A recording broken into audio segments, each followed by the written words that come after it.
this is my story. Can you please help?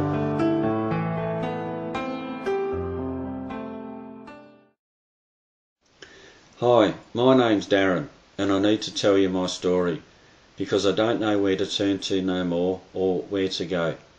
So I thought I'd do this and ask for some help. 18 years ago, on the 18th of the 12th this year, I actually broke my back, was in a bad way. 7 years ago, I actually had a payout, and I came into a little bit of money. And that money was to help me to buy a house and set me up in my retirement. But prior to my payout that I got, I had met two blokes. One of them turned out to be my best mate.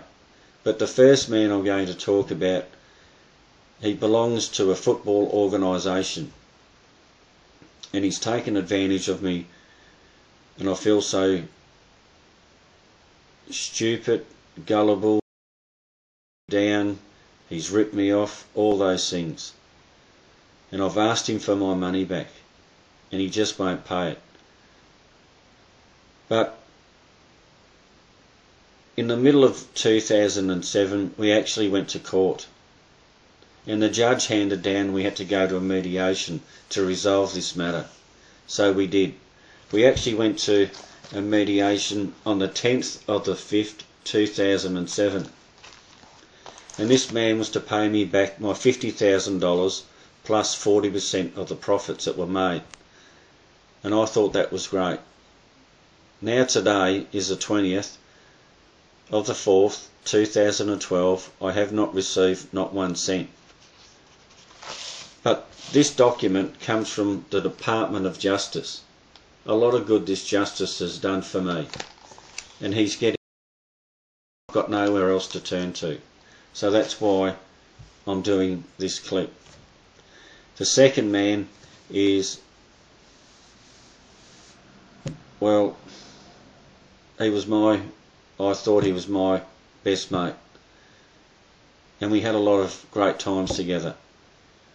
But he came up with this great idea to buy a block of land and build 3 units on it, which is here. So the first unit was built, then the second one was going to be built, and then the third one here. But that didn't happen. Only the first one was built. Now, around about early 2008, he's actually taken all the money and he's fled the state. I don't know where he is.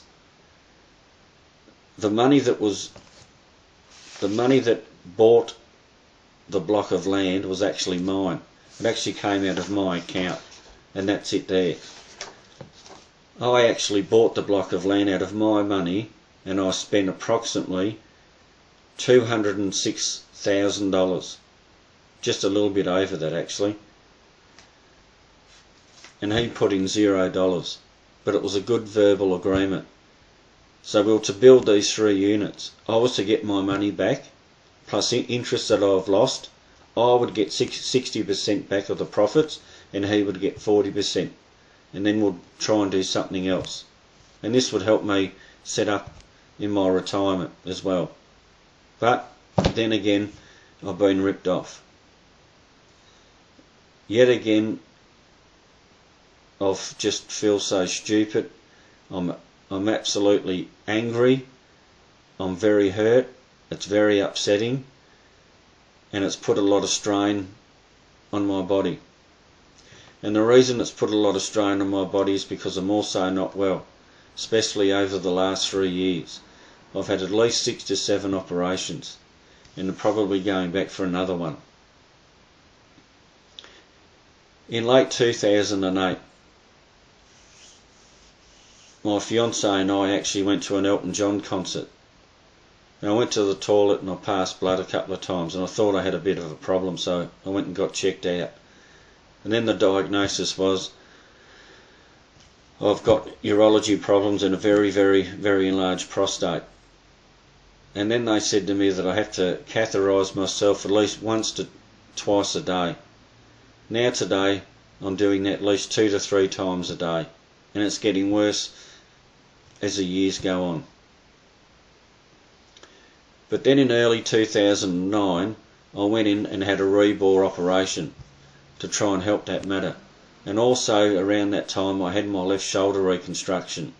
And in the middle of 2009 in June I had my right shoulder reconstructed as well.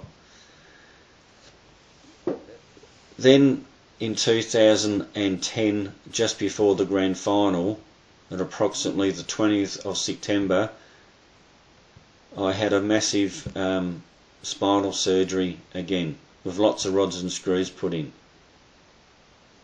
And it was very, very, very hard. Also to deal with all this money that's been owed to me, and these people have taken advantage of me. But last year takes the cake again. I'm back in for more operations. Just before grand final again last year, I had to go back into hospital and have a double neck fusion right across here. Then approximately a week prior to New Year, a week prior to Christmas, I went back into hospital and had to have my prostate shaven because I've got problems there as well. It's actually been a struggle in the last 3 years for me, in and out of hospital. My legs collapse and my legs give. We've got to call the ambulance and I'm taken back to hospital quite frequently. 24 times last year I had to go back to hospital. This year I think I've been back at least 2 to 3 times. It just seems to be getting worse and worse. But all I want to do with this clip is I'm pleading to somebody to please help me and my family. And why? Because of the 1st of May this year, we've got a very good chance of losing our house, because these people have taken advantage and have stolen our money, and especially mine. That money was mine for breaking my back. What is owed to me from the first man is $50,000 plus 40% of the profits. I don't want 40%, I just want my $50,000 that's owed to me, and that's it. The second man, about the units, he approximately owes me about $300,000. That's what he's stolen off me. That was to set me up, to pay off the house that we've got, and to set us up later on in life. Well, I don't think it's going to happen, because it looks like we're going to lose our house, and I don't want that to happen. That's why I'm doing this. This is so embarrassing for me to come forward and plead to somebody to please help us. I just don't know what to do. I'm pleading to somebody to please come forward. If somebody could come up with the money, about $350,000, to help us out, I would love to grab hold of these files and show you, which I have all here, right in front of me. And the other one here from the first man, all here, from the Department of Justice. What I would like to do is grab the paperwork, shred it, throw it in the bin, never see these people again as long as I live, and get on with life. That's what I'd like to do. This is just gut-wrenching, and I've just had enough. And I'm just pleading to somebody to come forward. So what I'm going to do, I'm going to ring Channel 9 in Melbourne to a current affair and be put through to Tracy Grimshaw's office and speak to Trace and tell her what I've done about this message. Can somebody please come forward and help us? I would much appreciate it. It would be the icing on the cake to get this resolved. It's that upsetting. My name is Darren Thompson, and this is my story. Can you please help? Thank you.